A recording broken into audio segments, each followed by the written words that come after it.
Hello everyone, सभी शिक्षक अभ्यर्थी बहुत ही असमंजस में है और आपके जितने कॉल्स मैसेजेस आ रहे हैं और कभी जो है परेशान है। ऐसे में मुझे फिर से एक वीडियो बनाना पड़ रहा है। और अभी आप लोगों ने देखा होगा कि एनसीटी के अध्यक्ष का जो बाइट्स आए हैं और जो खबरें आ रही है उसमें क्लियर आ रही है कि जो ऑनरेबल सुप्रीम कोर्ट का वर्डिक्ट था, जो ऑर्डर था, उसका पालन किया जाएगा। और साथ में यह भी खबरें जो आ रही है कि पहले से जो 2019 में जो शिक्षक बने थे बीएड के आधार पे 1 से 5 में, उन पे भी गाज गिर सकती है। लेकिन मैं यहाँ पे स्पष्ट करना चाहूँगा कि अभी ऑनरेबल सुप्रीम कोर्ट का जो वर्डिक्ट आए हैं उसके मुताबिक उसमें आप देखेंगे कि 1 से 5 में बीएड वाले शिक्षक नहीं बनेंगे। पहले की बातों को अभी जो है इम्प्लीमेंट करना मुश्किल होगा, तो इसमें कोई चिंता की बात मुझे नहीं लगती है। साथ में एक बात बताना जरूरी है कि बीएड वाले 1 से 5 में नहीं बनेंगे, जो कि 28 जून 2018 के जो भारत में गजट थे उसमें आपने देखा होगा, भारत सरकार का गजट, जिसमें कि एनसीटी में जो अधिसूचना आई थी जिसमें क्लियर कट लिखा हुआ था कि वो 1 से 5 में बीएड वाले बनेंगे ब्रिज कोर्स के साथ। लेकिन अब उसको चूँकि ऑनरेबल सुप्रीम कोर्ट की तरफ से डीवी ने यानी कि स्पेशल लीव पिटीशन एसएलपी के माध्यम से आप लोगों के सामने हो चुका है, आदेश भी आ चुकी है, वर्डिक्ट भी आ चुकी है। लेकिन इसमें हमें अब राहत ढूंढनी होगी कि क्या करना चाहिए। तो सबसे पहले तो यह देखना होगा कि अब जब इसका एनसीटी से जल्दी ही कोई अधिसूचना आएगी उसके बाद ही इस पर कोई निर्णय लिया जा सकेगा बिहार शिक्षक बहाली पर। यह लोग वेट कर रहे हैं। लेकिन यह इतना तो तय है कि चूंकि अगर एग्जाम होती भी है तो पता नहीं उसका क्या भविष्य होगी। लेकिन साथ में यह जरूरी है, एग्जाम होती है तो एग्जाम तो अपियर करना चाहिए।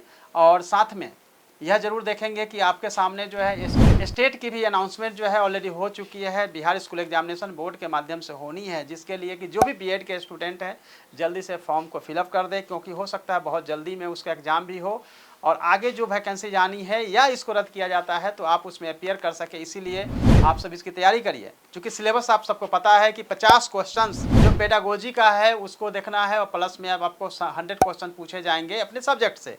9th 10th में भी वही होगा, 11th 12th में भी वही होगा। यानी क्या आप देखें, माध्यमिक उच्च माध्यमिक दोनों में ही आपको उसके हिसाब से तैयारी करनी है। यही सब्जेक्ट जो आपने सब्जेक्ट में पढ़ेंगे वो आपको बीपीएससी द्वारा जो शिक्षक बहाली होगी उसमें काम आने वाली। इसलिए आप अपने स्टेट की तैयारी खूब अच्छे से करिए, ताकि जो सब्जेक्ट की आपका फ़ायदा जो है आपको सीधे बीपीएससी के जब एग्जाम में अपियर करेंगे तो उसमें आपको फ़ायदा होगा। यदि कैंसिल किया जाता है तो सभी को समान रूप से अपॉर्चुनिटी मिलेगी, नए सिरे से फॉर्म फिलअप किए जा सकते हैं और उसमें 1 से 5 में जो डीएलएड वाले स्टूडेंट है वो अपियर करेंगे और फिर बीएड वाले स्टेट पास करके फिर एग्जाम में अपियर करेंगे।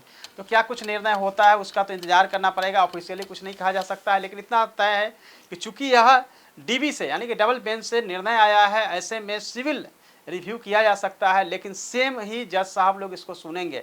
ऐसे में क्या निर्णय होगा आई डोंट नो, कुछ नहीं कहा जा सकता है। लेकिन इतना तो तय है कि चूंकि बीपीएससी पूरी तैयारी कर चुकी है, बीपीएससी भी एग्जाम लेना चाहती है, स्टूडेंट भी एग्जाम देने के मूड में है। लेकिन जो देखेंगे कि जो पेच फंसी है उसमें जल्दी क्लियर हो जाए 1-2 दिनों में, तो जो बिहार शिक्षक बहाली के अभ्यर्थी हैं वो कम से कम जो परेशान है वो अपना माइंड को क्लियर करेंगे। लेकिन निराश होने की बात इसलिए भी नहीं है क्योंकि आप हो सकता है कि बीएड वाले बाहर भी हो जाएं तो कम से कम 9, 10, 11, 12 में उनको स्टेट एग्जाम लेने के बाद एग्जाम हो तो उसमें आपको अपॉर्चुनिटी मिल सकती है। इसलिए परेशान होने की जरूरत नहीं है और आप अपनी तैयारी करिए।